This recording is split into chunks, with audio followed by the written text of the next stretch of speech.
Économie générale.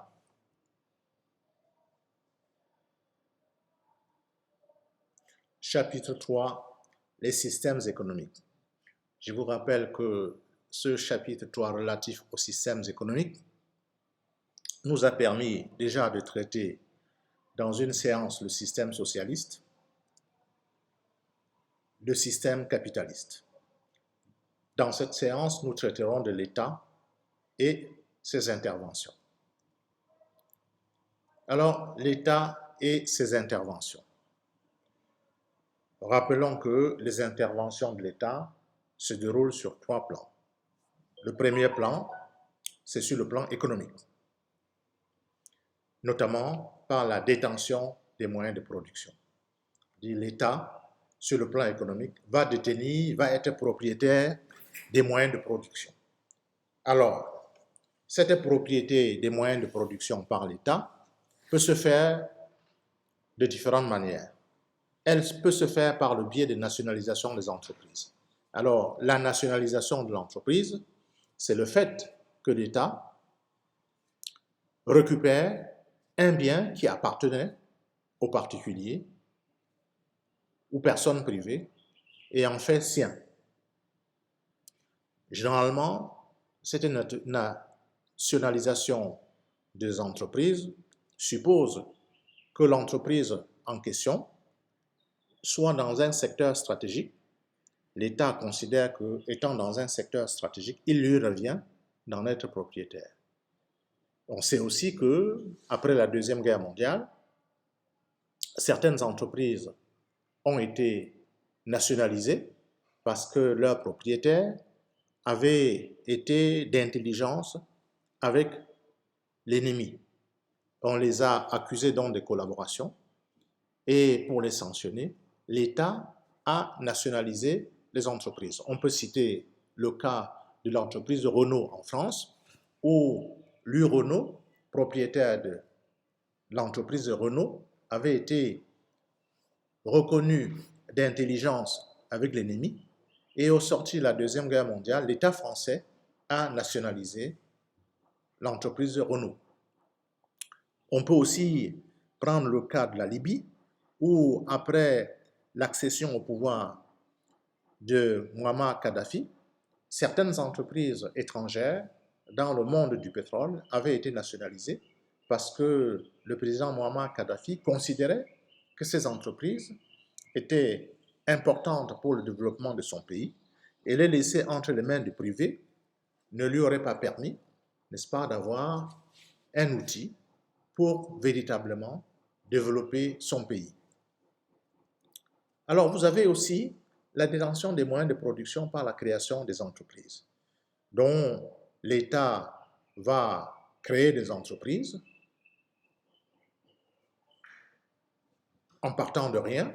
L'État va créer une entreprise, des entreprises dont il est totalement propriétaire, ce qui va lui permettre, n'est-ce pas, d'avoir des moyens de production.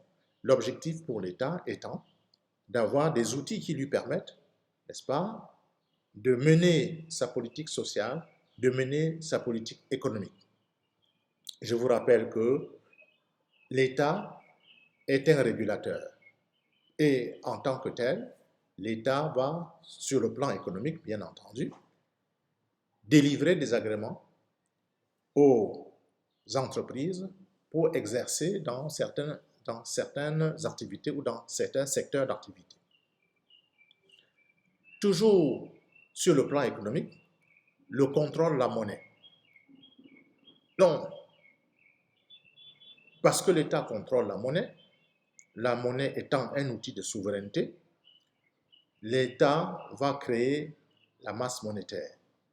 La masse monétaire étant la quantité de monnaie dans un pays ou dans une zone économique. L'État va déterminer la politique de change. La politique de change, c'est cette politique que l'État va mettre en œuvre pour indiquer aux citoyens, aux acteurs de la vie économique, les quantités de monnaie qu'ils peuvent utiliser pour sortir du territoire. Donc, il s'agit là du contrôle de sortie de monnaie. Et puis, puisque le pays fait aussi rentrer des devises, eh bien, la politique de change va permettre aussi à l'État de contrôler les devises qui rentrent dans le pays. Alors, on a vu donc sur le plan économique. Alors, qu'est-ce qu'il en est sur le plan juridique? L'État, ses interventions sur le plan juridique.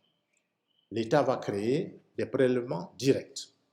Alors, ces prélèvements directs sont des impôts sur le revenu, impôts sur les sociétés. Pourquoi on dit qu'il s'agit de prélèvements directs? Mais tout simplement parce que l'État va instituer des impôts que tous ceux qui perçoivent des revenus à un certain hauteur vont devoir payer. Les impôts sur les sociétés, ce sont des impôts que les entreprises vont payer soit au moment de la création, soit au moment ou soit une fois le bénéfice réalisé sur leurs activités. On a l'impôt sur les bénéfices qui constitue donc les impôts sur les sociétés. Création des prélèvements indirects. Alors, qu'est-ce qu'on entend par prélèvement indirect? Les prélèvements indirects sont les impôts, par exemple, que l'État prélève sur la consommation. Ce sont des impôts que nous ne payons qu'à partir du moment où nous consommons. Si un bien n'est pas frappé de TVA, nous n'allons pas payer cet impôt. Donc, ce sont des impôts qui sont payés à l'occasion d'une consommation. Je vais acheter une chemise au marché. Cette chemise m'est vendue TTC, c'est-à-dire le prix hors taxe plus la TVA. Donc, je vais payer la TVA. Mais je ne paye cette TVA que parce que je consomme, donc j'achète la chemise. Les droits d'accise sont aussi des impôts indirects, puisque ce sont des impôts que nous payons à l'occasion d'une consommation. Et généralement, ce sont des impôts qui frappent un certain type de produit, l'essence par exemple, le carburant. Et donc, à l'occasion de la consommation du carburant, nous payons les droits d'accise. Sur le plan social, il y a le développement de la protection sociale. Donc l'État va veiller à la protection sociale, notamment en créant des hôpitaux, en créant, n'est-ce pas, la sécurité sociale, ce qui permet, n'est-ce pas, de veiller au bien-être des citoyens. La protection sociale a pour but de veiller au bien-être des citoyens. La création des revenus de redistribution, ce sont les revenus qui ne tiennent pas compte du travail fourni, mais ce sont des revenus que l'État va verser pour alléger la situation des citoyens. On a par exemple les allocations familiales que l'État va verser aux familles par nombre d'enfants. Cette intervention de l'État a des avantages et des inconvénients. Quels sont les avantages donc de l'intervention de l'État? Eh bien, l'État va sanctionner les contrevenants sur le plan économique, sur le plan social. Si vous trichez, l'État va vous sanctionner. Sur le plan économique, si vous trichez, l'État va vous sanctionner, ce qui évite, n'est-ce pas, le règne du plus fort. Dans un État où il n'y a pas de sanctions, eh bien, à quoi assiste-t-on? À la jungle. Donc les sanctions de l'État visent, n'est-ce pas, à supprimer un climat de jungle. Créer une saine concurrence entre les acteurs. Inconvénients. Quels sont les inconvénients? Les sanctions ne tiennent pas toujours compte des situations individuelles. Oui, une loi a une portée générale, elle n'a jamais une portée individuelle. On ne vote pas une loi pour sanctionner M. Dupont, pour sanctionner M. Camden. On vote une loi pour sanctionner des gens qui sont dans une situation fautive. Et ça, la portée est globale, générale et non individuelle.